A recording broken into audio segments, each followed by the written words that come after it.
Hola, hoy en Retrologando vamos a recordar una serie que fue muy importante, muy famosa y con muchos contenidos. Me refiero a Raíces de 1977.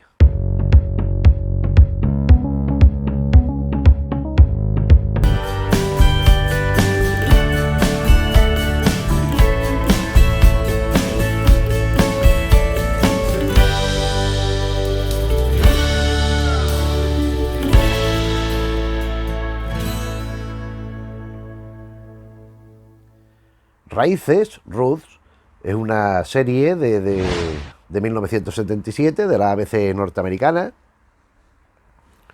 basada en la novela de Alex Haley. Alex Haley es un novelista con distintos títulos a su espalda, pues con frecuencia él es un escritor afroamericano y en el más amplio y concreto y exacto sentido de la expresión, como conocemos gracias a Raíces, que en cierta manera es una especie de autobiografía de su árbol genealógico. Es decir, él parte de sus ancestros más antiguos dentro de la confirmación absoluta y va rastreando. Esto parece ser que su iniciativa original, su intención primera, era esto, era rastrear su propio árbol genealógico, de dónde provenía él, y fue encontrando pistas. Él sabía, como se demuestra al final de la serie, quién era una determinada pariente suya ya tiempo atrás, y a partir de aquí empieza a retroceder hasta llegar al origen en África. Claro, el resultado es apabullante, es una serie, por lo visto la cantidad de información que recabó fue muy importante en cantidad y en calidad respecto a su propia familia y a otras cosas. Entonces, lógicamente, pues todo esto ha generado otros materiales. Entre ellos, esta novela original, Roots, que ya en su momento fue muy importante en Estados Unidos, pero a partir de la serie fue la bomba. Porque en la serie, dentro de que respeta bastante el original, hay cambios, pero cambios más bien anecdóticos, no son cambios de primera relevancia. La serie lo que hizo fue introducir y hacer familiar a la familia, en principio norteamericana y después a los demás que la vimos, cómo se ha llegado a una situación, lo injusto de una situación que parte de un acto de delincuencia absoluto, y cómo, digamos, se ha ido pues manteniendo una línea, podríamos decir, de adaptabilidad, rebelión, hasta la actualidad, en el sentido de los afroamericanos.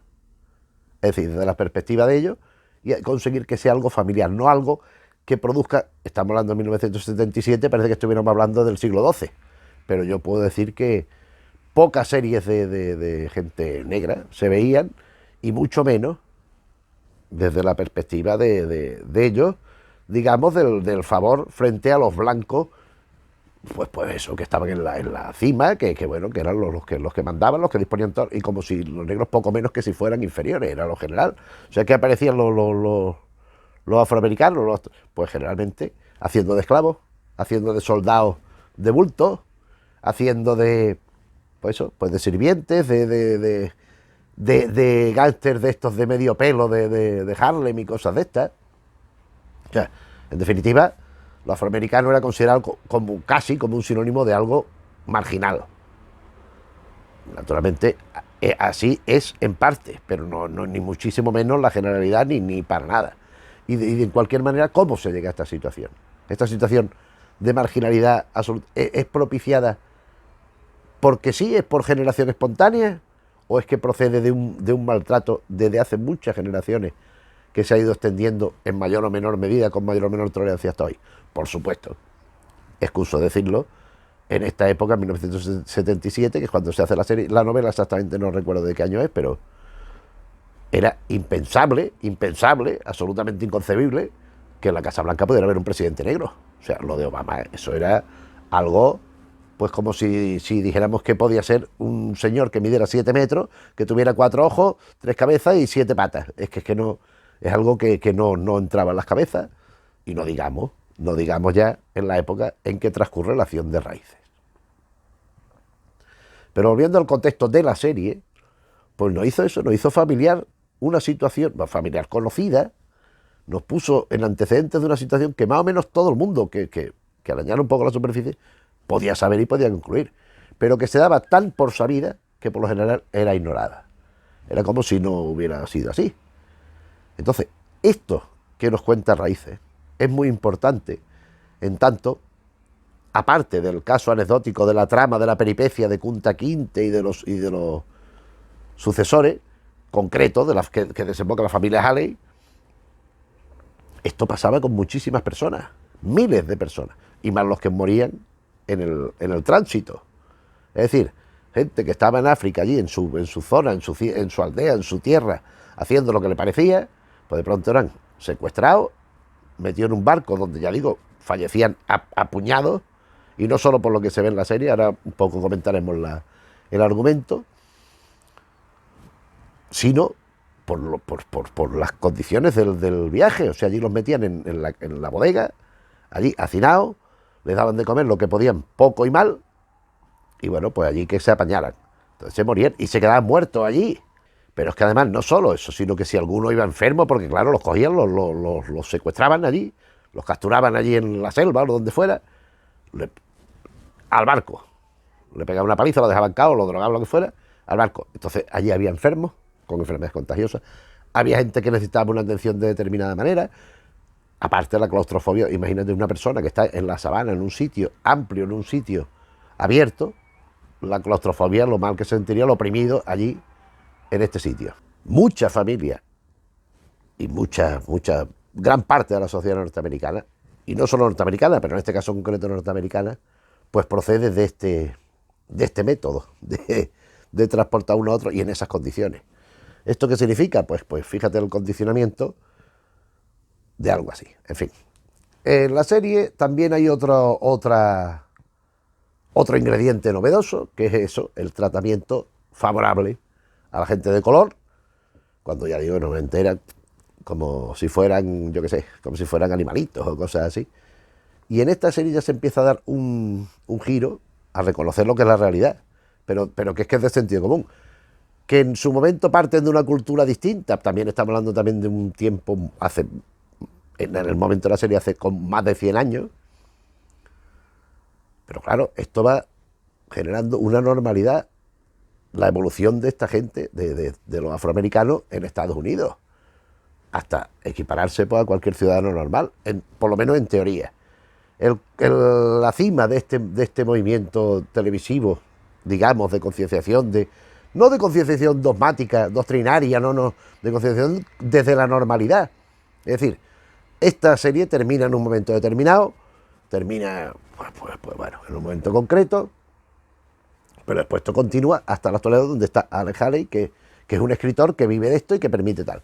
Pero en la forma televisiva yo creo que el culmen, la cima de todo esto, es la hora de Bill Cosby, donde asistimos una familia muy importante, en el sentido de que él es médico, un médico de prestigio, un ginecólogo de bastante prestigio. La mujer es una abogada, en cuyo bufete la ponen de socia de los principales. Tienen 5 hijos, una estudiando en la universidad, la otra se va yendo después, el otro tal y cual. Y tienen su casa, tienen su vida habitual, como cualquier persona. Pues lo que ocurre es que esto sucedía en un ambiente de gente de color. Y esto no era para nada, absolutamente nada, ni normal ni habitual en lo que eran los cánones ni los conocimientos de la televisión, incluso de gran parte del cine. Después había lo del Black Exploitation en los 70, claro, la hora de Bill Cosby empieza en 1984, 7 años después de Raíces. Pero todas estas películas del Black Exploitation, eso era una cosa más en otra línea. La Jackie Brown, las películas basadas en Chester Himes, todas estas cosas, esto era otra movida. Pero Raíces, digamos, es la primera que asienta un cierto nivel de comprensión de esto.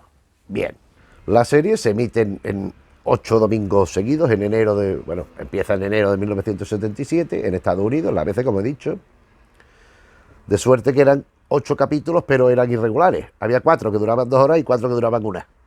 Entonces, según tocaba, pues era de 2 horas, era de 1. Después, para la edición en VHS y posterior de DVD, se realizó en 6 capítulos de hora y media. 6 capítulos cada uno de 1 hora y media.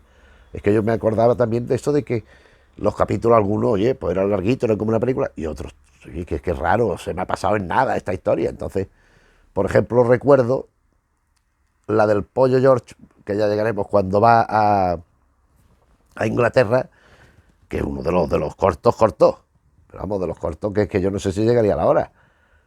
Pero bueno, vamos al asunto.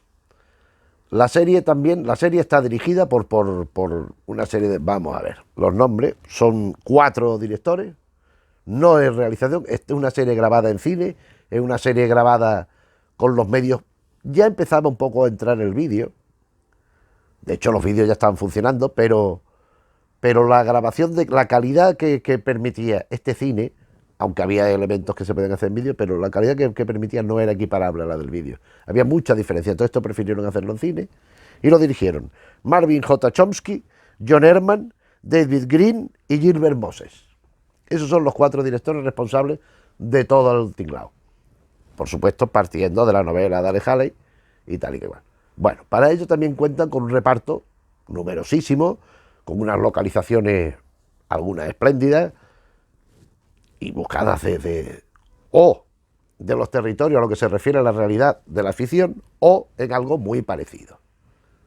Entonces, una serie de un nivel, digamos, artístico muy notable, junto a lo otro que ya hemos dicho, a lo ideológico, pues que me parece pues un pilar fundamental desde los medios de comunicación, desde la televisión en este caso, en pro del antirracismo. Pero es que vamos, es que es una cosa que se cae por su propio peso. Pero bueno, entonces ya tienen la novela, tienen estos directores, tienen estas localizaciones, y ahora vienen los actores. Los actores y las actrices, los intérpretes. Entonces esto fue un reparto muy amplio, con algunas caras que eran muy conocidas. Algunas, por ejemplo, pienso en Chuck Connor, por ejemplo, pienso en Lord Green. Lord Green es el padre de Bonanza, el comandante de Galáctica. Chuck Connor ha hecho muchísimas películas. Luke Gossett Jr., que era bueno, esto lo fue después, el sargento aquel tan duro de Oficial y Caballero, que al Richard Gere siempre está con la disciplina mayoresa, pues Luke Gossett Jr., hace poco lo hemos visto en Watchmen, en la versión en serie en televisión de la HBO, que tiene artrosis, el pobre está allí, muy buen actor, ¿eh? Hizo Enemigo Mío también, muchas cosas. En fin, había una serie de actores reconocidos, Ben Berin, un actor cantante magnífico, de hecho en Broadway cantidad de cosas, por ejemplo en All That Jazz, empieza el espectáculo en español de Fosse, pues el que canta el número con Roy Scheider al final de Bye Bye Love, ese es Ben Berin, un personaje muy popular en Estados Unidos. Y una de las cosas que funcionaron muy bien fue su personaje en Raíces. Bien. Hombre, y John Amos también, que John Amos es el Kunta Kinte cuando es adulto. Kunta Kinte hay dos. Hay el jovencito y el adulto. El adulto, un hombre muy fornido, muy expresivo. Que, por ejemplo, pues lo hablábamos antes, en la hora de Bill Cosby, en la serie de Bill Cosby hacía de un médico, que le examinaba al propio Bill Cosby para ver cómo estaba del corazón y de estas cosas. O, por ejemplo, en La Jungla de Cristal 2, es un militar que aparece allí contra el Bruce Willis, que después está compinchado con los que han secuestrado el avión. Ese es John Amos también. Y muchas más cosas, claro. John Amos es un actor muy conocido. También estaba, hombre, Edward Asner, que era el capitán del barco que lo trasladaba de África a Estados Unidos. Edward Asner, Lou Grant, de la serie Lou Grant. Hombre, Lou Grant tenemos que dedicarle aquí un vídeo sí o sí, porque es una de mis series favoritas sobre el mundo del periodismo en papel, ¿se entiende? Muy importante, hombre, Edward Asner, y también ha hecho muchas más películas, muchos más personajes, claro, pero lo de Lou Grant es que fue un bombazo, fue un pelotazo, fue una serie universalmente conocida y que estaba muy bien. Pero bueno, vamos un poco al meollo del asunto para un poco ver qué es lo que viene a contarnos la serie. La serie parte de Gambia.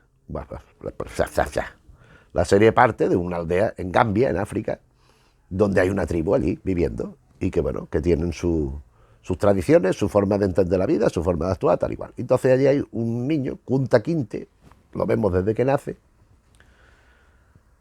En el momento de su adolescencia, bueno, pues irá viviendo, pues enseñándole las cosas que le enseñaran por allí. Y entonces tiene que hacer un ritual mediante el cual ya pasa a ser adulto, consistente en la circuncisión y en, pues bueno, pues en cazar, en luchar y tal y que cual.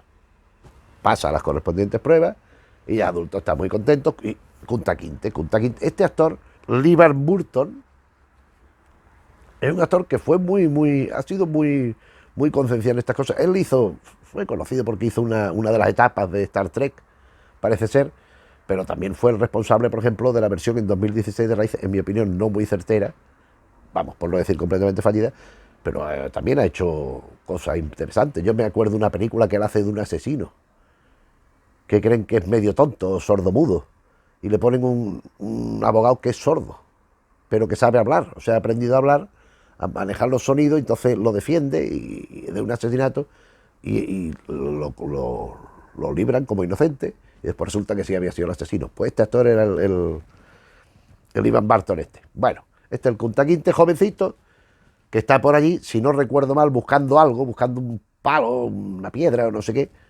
Está fuera de la aldea, está en el bosque por allí, buscando hacer un juguete para su hermano. Y llegan los cazadores de esclavos, los esclavistas, lo cogen, lo capturan y con otro lo meten en un barco para Estados Unidos, que entonces eran las colonias inglesas. Entonces no era Estados Unidos, la colonia inglesa de Norteamérica. En el barco, Kunta Kinte conoce a otros como él, que estaban en la misma situación, pero han cogido a otro que era el que a él le instruía. A otro que han llevado de esclavo era el que a él le había enseñado a cazar, a tal y cual. Entonces este lidera un motín que se cargan no al capitán, pero al primero de a bordo, se cargan a otros marinos, pero el motín es sofocado. No consiguen apoderarse del barco, con lo cual son represaliados. Algunos mueren, entre otros esta especie de mentor del Kunta Kinte en el barco, en el motín, pues en el postmotín cae muerto. Llegan a Estados Unidos, a Maryland en concreto, y Kunta Kinte es vendido a un terrateniente allí, un hombre que tiene una plantación, llamado John Reynolds, que es precisamente el Lord Green ese que hablé antes, el de Bonanza, el padre de Bonanza, que es un hombre, bueno, pues tampoco es un típico esclavista duro, pero aunque tampoco, vamos a ver, tampoco es liberal, tampoco estamos hablando de una época distinta, entonces, pero eran bastante animales, eran bastante severos con los pobres esclavos, que además no tienen por qué ser esclavos, eran gente secuestrada, eran gente retirada de su hábitat natural y de su cultura, de su vida, para ser esclavos, para ser tratados así, en fin. Y entonces lo pone allí con un viejo que hay ahí para que le enseñe cómo se tiene que ir adaptando, cómo tiene que aceptar el asunto, que es Louis Gossett Jr. Y Louis Gossett Jr., pues sí, lo intenta. Louis Gossett Jr. es un esclavo que ha aceptado esa condición suya, en contraposición a Kunta Kinte. Kunta Kinte no acepta nunca su esclavitud. Él, desde el barco, ya vamos notando que él está muy desazonado y tal. Pero más adelante iremos viendo en la evolución de su personalidad cómo él recuerda su época de África y el contraste con su situación de esclavo. Entonces una dicotomía terrible porque es que él está en una permanente rebelión, pero por otra parte sabe que las consecuencias pueden ser nefastas. Entonces tiene que estar controlándose y tiene que estar moderándose, porque él no acepta nunca su condición de esclavo, aunque se adapta en cierta medida a la situación.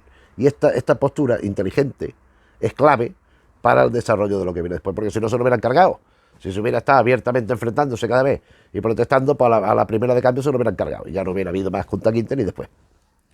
Bueno, una de las cosas precisamente que contra las que se revela es que a él le hacen, ¿cómo te llamas? Kunta Kinte. No, pues ahora te va a llamar Tommy. Y él dice que Tommy se lo llama a su padre, que él se llama Kunta Kinte y eso no lo mueve nadie. Entonces él está allí con el otro esclavo, que ese sí, pues está allí, pues ha aceptado su condición de esclavo, bueno, que es Louis Gossett Jr., y Kunta Kinte se escapa. Pero lo cogen, y hay varias veces que se escapa, que se intenta escapar.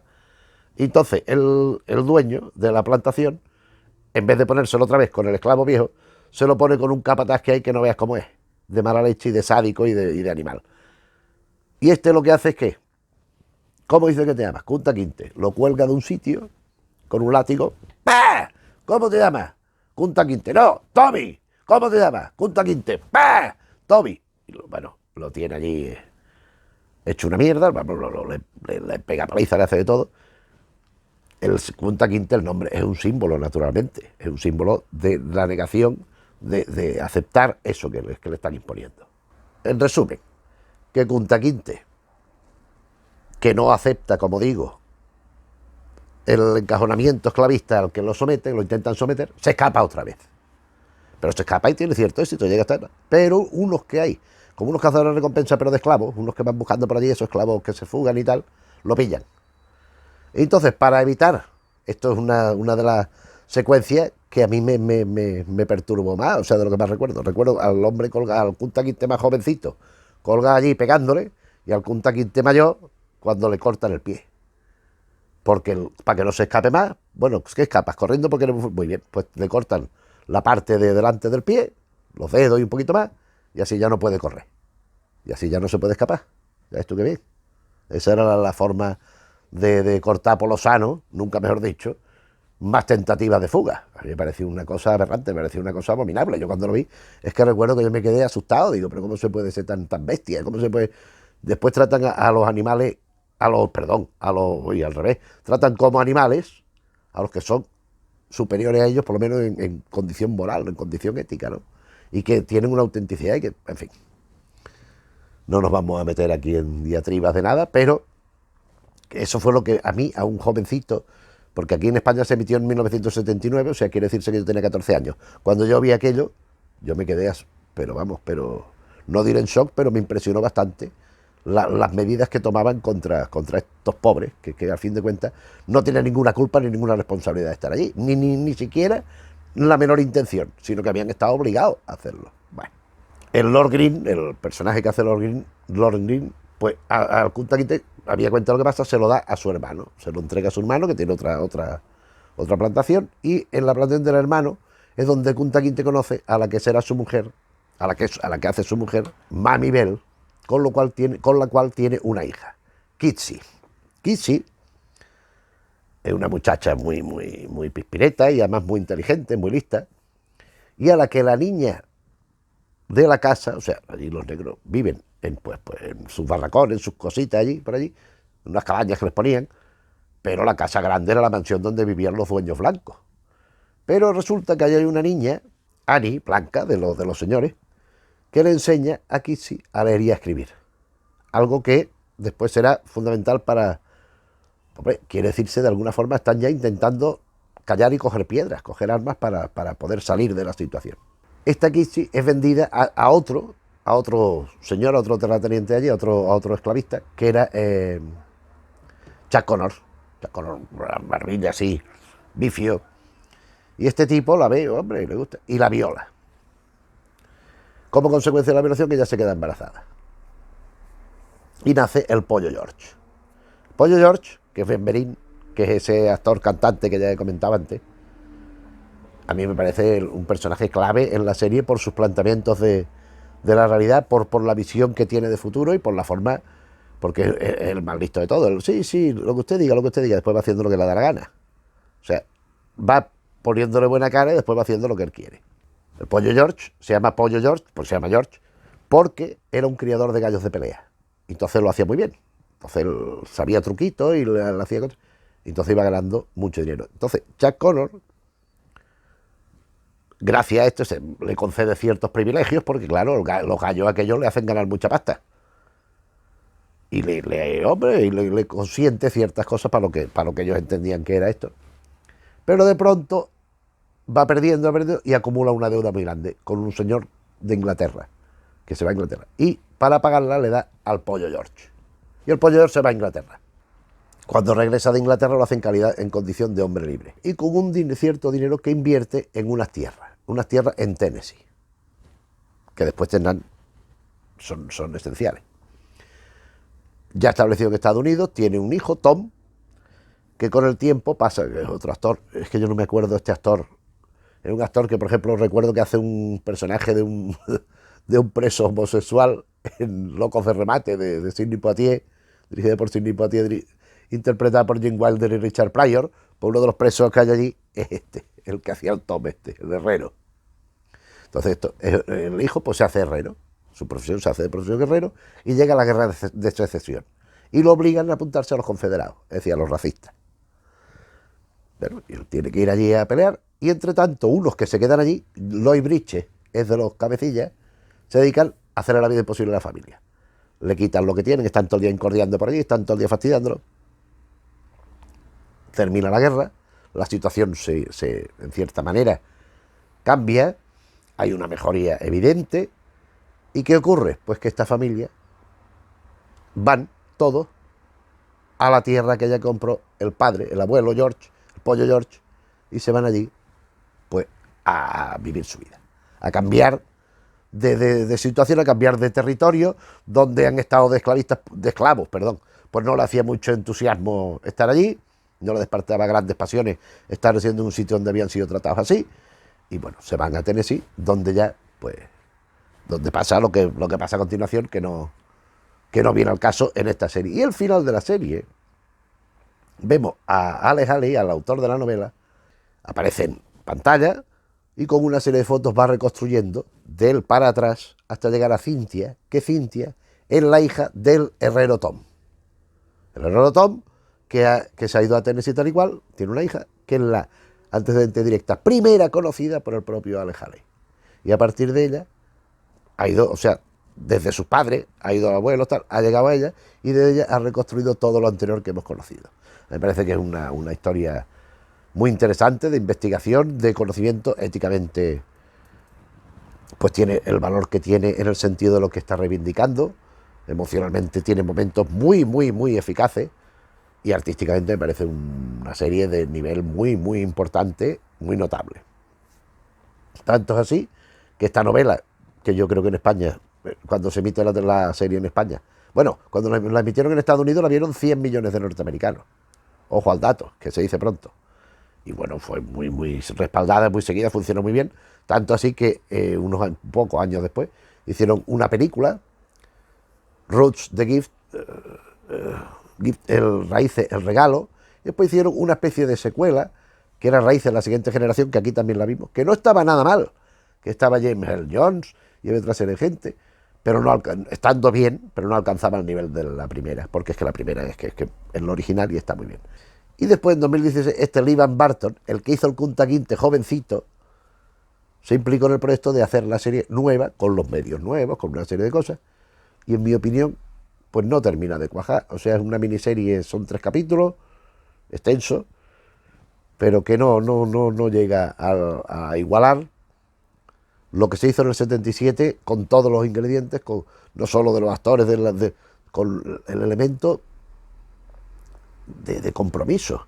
O sea, hay que pensar en esa época que ya insisto, para que estuviéramos hablando de 2 siglos atrás, y sin embargo esto. El grado de compromiso, de involucrarse en lo que se estaba haciendo, para hacer este producto, que no es, vamos a ver, no es un producto agresivo, no es un producto violento, no es un producto que reivindique tomar las armas contra los blancos por parte, no. Él lo que está es dando motivo de razón, desde el inicio, desde el primer momento, hasta el último de la serie, de la situación de injusticia que se está viendo y de que esa situación no debiera de existir y no debía nunca producirse así, porque esas condiciones por las que se ha llegado hasta al momento en que se está, vienen propiciadas de esta manera. La injusticia está ahí, y cualquier tipo de xenofobia en este sentido, no solamente injustificada e inmotivada, sino que es reprobable y que debería ser delictiva. Pero bueno, en fin, Raíces cuando vino a España fue un pelotazo, un fenómeno. Yo creo que en otros países igual. Y la novela aquí se empezó a leer como si fuera, no sé, una novela muy conocida. Aquí la novela tuvo bastante tirón, se han hecho bastantes ediciones, pero sobre todo la serie. La serie tuvo su versión en televisión, se repuso, se hizo en VHS, se hizo en DVD, no menos de 3 versiones, que yo sepa, 3 ediciones distintas. Y bueno, ya después vienen esas secuelas y todo eso que hemos hablado. Pero bueno, en definitiva, aquí hemos visto un poco el recuerdo de esta serie, en mi opinión, impresionante, de primerísimo orden, de estos pobres, del origen de estos esclavos tan injustamente tratados por la historia, que se extiende hasta la actualidad, cuyas consecuencias las estamos viendo muchas veces en las noticias, en los noticiarios de televisión. Pues nada más, espero que te hayas recordado la serie. Si no la conoces, cosa que dudo, te estimule a verla, porque es que es una serie que merece muchísimo la pena, muy bien hecha, muy bien todo, recreado, los ambientes, las interpretaciones, todo está muy bien. Pero sobre todo espero que la recuerdes, porque el recuerdo, quieras que no, el tiempo, pues nos distorsiona un poco las cosas, pero lo esencial se queda. Bueno, pues nada, si te ha gustado el vídeo le puedes dar al me gusta, si te interesan los vídeos que vamos haciendo en el canal te puedes suscribir y seguir pues eso, los distintos temas que vamos tocando. Y por nuestra parte nada, muchas gracias por la atención.